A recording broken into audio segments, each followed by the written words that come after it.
ఈ దాడిని నేను తీవ్రంగా ఖండిస్తున్నాను.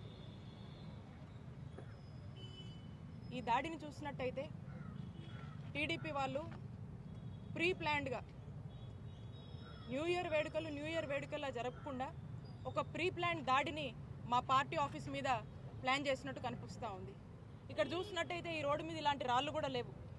ఇలాంటి రాళ్ళు కొన్ని వందల మంది ఇక్కడ గుమిగూడి మరి ఈ రాళ్ళన్నీ కూడా ఇటువైపు ఉన్నటువంటి పార్టీ ఆఫీస్ మీద విసరడం మనం చూస్తూ ఉన్నాం. చూడండి, ఈ ఫ్లెక్సీ కనుక లేకపోయి ఉంటే పూర్తి అద్దాలు కూడా ధ్వంసమయ్యేటువంటి పరిస్థితి. పూర్తిగా ఇటువంటి రాళ్లతో టీడీపీ గూండాలు ఏ విధంగా కూడా ఈ దాడికి తెరతీశారో మీరందరూ కూడా చూడొచ్చు. ఇది ఖచ్చితంగా ప్రీ ప్లాన్డ్గా జరిగినటువంటి దాడి. దీని వెనకాల ఎవరున్నా కూడా మేము వదిలిపెట్టం. ఒక మహిళగా నేను ఇక్కడ ఈ రోజున ఈ పార్టీ ఆఫీసు ఒక బీసీ మహిళగా ఈరోజు మనం ఇక్కడికి వచ్చి ప్రజలందరి మధ్య కూడా ప్రజా సేవ చేస్తూ ఉంటూ మరి ఈ పార్టీ ఆఫీస్ని ఈరోజు ప్రారంభించుకోవాలి ఈ నూతన సంవత్సరం సందర్భంగా అని చెప్పి మరి ఇక్కడ ఏర్పాట్లు జరుగుతూ ఉంటే మరి ఈ రోజున పంతానికి వాళ్లకు టీడీపీ వాళ్లకు ఓటమి భయం పట్టుకొని మరి ఏ విధంగా కూడా ఈ దారికి తెరతీశారో ఇక్కడ ఉన్నటువంటి అందరూ కూడా చూస్తూ ఉన్నారు. నేను ఒకటి అడుగుతా ఉన్నాను, గుంటూరు ప్రజలందరూ కూడా విజ్ఞప్తి చేస్తూ ఉన్నాను. ఇలాంటి ప్రజలు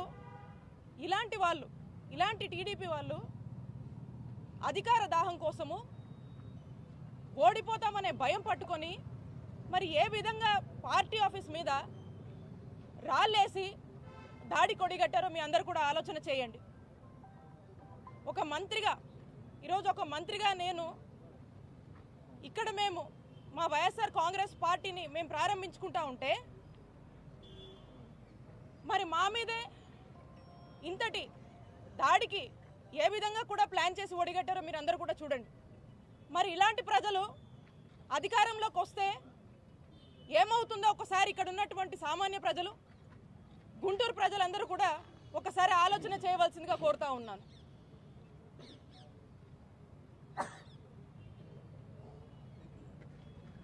ఇంతలా ఒక ఓటమి భయం పట్టుకొని ఒక భయభ్రాంతులకు గురి చేసేటువంటి పరిణామాలకు ఈరోజు వాళ్ళు దారితీశారంటే ఖచ్చితంగా ఈ దాడి ద్వారా టీడీపీకి ఓటమి భయం పట్టుకుందని స్పష్టంగా అర్థమవుతా ఉంది.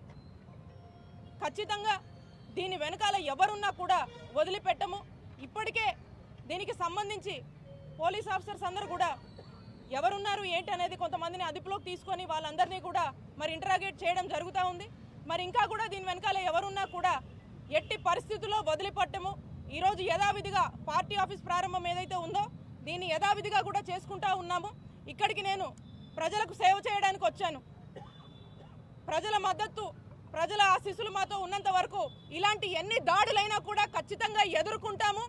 అలాగే ఏదైతే మీరు నన్ను భయభ్రాంతులకు గురి చేయాలని మమ్మల్ని భయభ్రాంతులకు గురి చేయాలని ఒక మహిళ కదా తన ఆత్మధైర్యాన్ని దెబ్బతీయాలని ఏదైతే మీరు ఇలాంటి దాడులు చేస్తున్నారో మీరు ఎన్ని చేసినా కూడా ప్రజల మద్దతుతో మా వైఎస్ఆర్ కాంగ్రెస్ పార్టీ కుటుంబ సభ్యులందరం కూడా మేము ధైర్యంగా నిలబడి ఎదుర్కొంటామని చెప్పి ఖచ్చితంగా దీని వెనకాల ఎవరున్నా కూడా వదిలిపెట్టము. ఖచ్చితంగా దీని గురించి ఎంతవరకైనా కూడా మేము ఖచ్చితంగా నిలబడి వారికి ఖచ్చితంగా సరైన గుణపాఠం మేము కూడా చెప్తాము. ఎవరిని కూడా వదిలిపెట్టమని చెప్పి ఈ సందర్భంగా తెలియజేస్తున్నాను.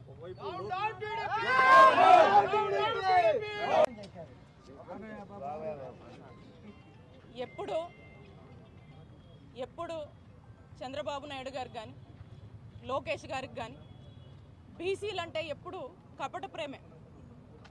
బీసీలకు టీడీపీ హయాంలో వాళ్ళు చేసింది ఏమీ లేదు. ఈరోజు మీరే చూస్తూ ఉన్నారు గుంటూరులో ఏం కల్చర్ అండి, ప్రజాస్వామ్యంలో ఈ దాడులు కల్చర్ ఏంటి? ఒక బీసీ మహిళగా ఈరోజు ఈ రాష్ట్రంలో ఉన్నటువంటి మంత్రిగా ఈరోజు ఇక్కడ మనం కార్యాలయం ఓపెన్ చేసుకుంటే దీన్నే తట్టుకోలేక ఇలాంటి దాడులు పాల్పడుతున్నారంటే మరి ఏం క్రమశిక్షణ ఉంది మీకు? బీసీలంటే ఎంత చిన్న చూపు.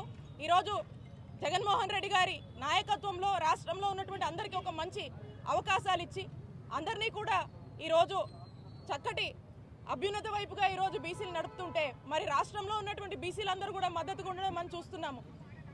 ఒకవైపున ఇలాగుంటే మరి టీడీపీ వాళ్ళు చేస్తున్నటువంటి దాడుల ద్వారా ఈరోజు జరిగినటువంటి ఈ దాడే మరి ఏ విధంగా బీసీల మీద ఉన్నటువంటి చిన్నచూపు కానీ బీసీలు అంటే ఏమాత్రం కూడా గౌరవం లేదనేది స్పష్టంగా ఈరోజు ఈ దాడే మనకు అర్థమవుతాం.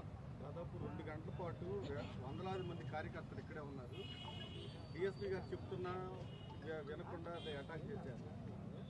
ఎట్లా చూస్తారు? పథకం ప్రకారం చేసినట్టేనా? ఈ దాడి ప్రీ ప్లాన్డ్. ఎందుకంటే మనం చూసినట్టయితే విసిరినటువంటి రాళ్ళు ఇక్కడెక్కడా కూడా ఈ రోడ్డు మీద లేవు. ఇవి ఎక్కడి నుంచో వాళ్ళు ప్రీ ప్లాన్డ్గా ముందే తెచ్చుకొని కొన్ని వందల మంది ఇక్కడ హడావిడి చేసి దాదాపు ½ అన్ అవర్ పాటు కూడా ఇక్కడ లాఠీ చార్జ్ జరిగిందని చెప్పి డిఎస్పీ గారు చెప్తా ఉన్నారు. అంటే దీన్ని బట్టి అర్థం చేసుకోండి, దీని వెనకాల ఒక పథకం ప్రకారమే ఇక్కడికి వచ్చి ఈ దాడిని వాళ్ళు చేసి వాళ్ళకు టీడీపీ వాళ్ళకి ఏదైతే ఓటమి భయం పట్టుకుందో మరి ఆ దిశగానే మనం దీన్ని చూడాల్సినటువంటి అవసరం ఉంది.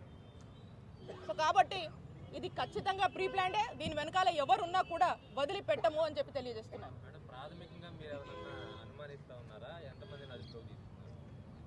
ఇప్పటికి డిఎస్పీ గారు వచ్చేసి ఒక 30 మందిని అదుపులో తీసుకున్నారు. ఇంకా కూడా తీసుకురావాల్సిన వాళ్ళు కొంతమంది ఉన్నారు.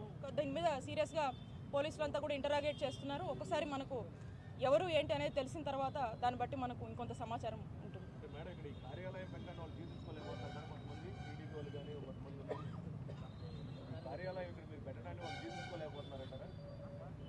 పార్టీ అన్నాక కార్యాలయము ఎవరు ఎక్కడైనా పెట్టుకుంటారన్నా, ఈ కార్యాలయాన్ని మనం ఇక్కడ నుంచే మన విధులన్నీ కూడా నిర్వహిస్తున్నాం పార్టీకి సంబంధించి. మరి ఖచ్చితంగా వాళ్ళు ఓర్వలేకనే ఇది చేసినట్టుగా మనకు స్పష్టమవుతా ఉంది.